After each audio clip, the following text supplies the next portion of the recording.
আমার কথা মনে পড়ে না? প্রতি রাতে যে তোমার কথা আমার ভীষণ মনে পড়ে।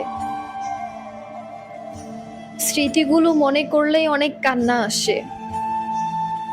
রাত যখন 2টা পার হয়, তখন কান্না করতে করতে, মিস করতে করতে তোমার আইডি গুলো চেক করি। তুমি নতুন কি পোস্ট করেছো। কান্না করতে করতে তোমাকে ভাবতে ভাবতে ঘুম আসে। অ্যান্ড সকালবেলা ঘুম থেকে ওঠার পর ভাবি, মানুষটাকে তো আমি হারিয়ে ফেলেছি। আমার কেন এত কষ্ট লাগে ওর জন্য। আমাকে ছাড়া বেশ ভালোই আছো, তাই না? ভালো থেকো। আমার কোনো আক্ষেপ নেই। তুমি আমাকে ছাড়া ভালো থাকলে আমিও ভালো থাকতে